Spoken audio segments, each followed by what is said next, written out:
दोस्तों, रात के 10:30 बजे दिल्ली के जहांगीरपुरी इलाके की तंग गलियां, अचानक पुलिस की नज़र एक युवक पर पड़ती है जो वर्दी देखकर भागने लगता है। और जब उसे पकड़ा जाता है तो उसकी जेब से निकलता है एक बटनदार चाकू। ये असली केस है स्टेट वर्सेस हरेंद्र, जो कि 2020 में दर्ज हुआ और 2023 में इसका फैसला आया।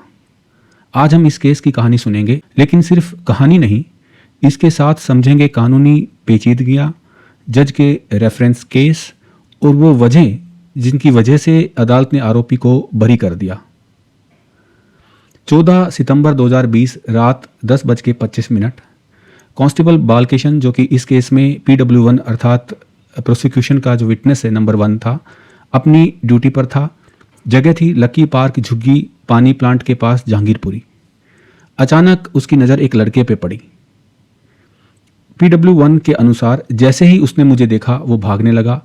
मैंने रोका, तलाशी ली और उसकी जेब से निकला 24 सेंटीमीटर लंबा बटनदार चाकू। पुलिस के मुताबिक आरोपी का नाम था हरेंद्र। तुरंत सूचना थाने भेजी गई और मौके पर पहुंचे हेड कांस्टेबल रविंद्र, जो कि इस केस में PW2 अर्थात प्रोसिक्यूशन विटनेस नंबर 2 थे। कांस्टेबल रविंद्र के अनुसार मौके पर पहुंचा तो कांस्टेबल बालकिशन ने हरेंद्र और वो चाकू मुझे सौंप दिया। मैंने स्केच बनाया, सील लगाई और FIR दर्ज कराई। अब दोस्तों यहाँ मामला आता है आर्म्स एक्ट की धारा 25, 54 और 59 का, यानी बिना लाइसेंस हथियार रखने का अपराध।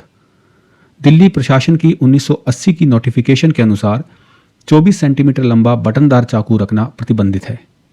तो पहली नज़र में केस क्लियर लग रहा था, लेकिन कानून में सिर्फ रिकवरी काफ़ी नहीं है, बल्कि रिकवरी के पक्के सबूत और निष्पक्ष सबूत होने चाहिए।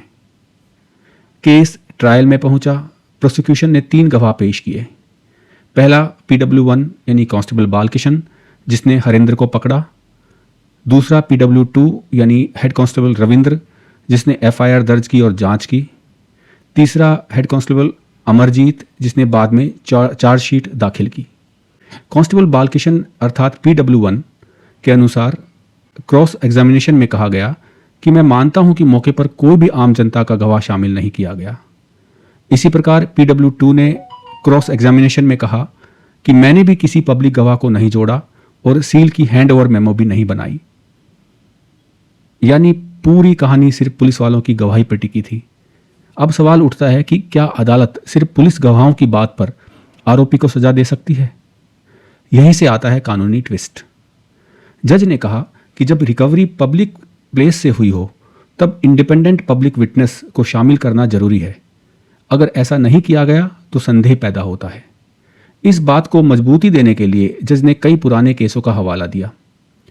पहला case Anoop Joshi versus state 1999 Delhi high court, जहां कहा गया कि पुलिस को कोशिश करनी चाहिए कि आम लोग रिकवरी के गवाह बने। दूसरा case Nanak Chand versus state of Delhi 1992, जिसके अनुसार अगर आसपास लोग मौजूद हों और फिर भी किसी को शामिल ना किया जाए तो रिकवरी पर शक होता है। तीसरा case state of Punjab versus Balbir Singh 1994, जिसके अनुसार अगर तलाशी में CRPC की धाराओं 100 और 165 का पालन न हो तो सबूत कमजोर हो जाते हैं। चौथा केस रविंद्रनाथ प्रस्त्री वर्सेस स्टेट ऑफ ओडिशा, जिसके अनुसार पुलिस को तलाशी से पहले खुद की सर्च आरोपी को ऑफर करनी चाहिए। अगर ये नहीं किया तो पूरी प्रक्रिया संदिग्ध मानी जाएगी।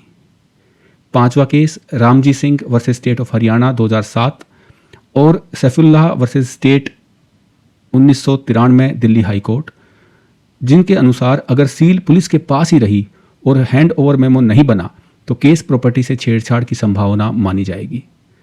दोस्तों, ये सब रेफरेंस दिखाते हैं कि अदालतें रिकवरी के मामले में सिर्फ पुलिस की बात पर आंख मूंद कर यकीन नहीं कर सकती। जज ने साफ कहा कि इस केस में कोई पब्लिक गवाह नहीं था, सील का मेमो नहीं था, पुलिस ने ड्यूटी की डिपार्चर एंट्री भी रिकॉर्ड में नहीं दिखाई। इन सारी कमियां और कानून का यह उसूल है कि संदेह का लाभ आरोपी को जाता है, इसलिए अदालत ने हरेंद्र को बरी कर दिया।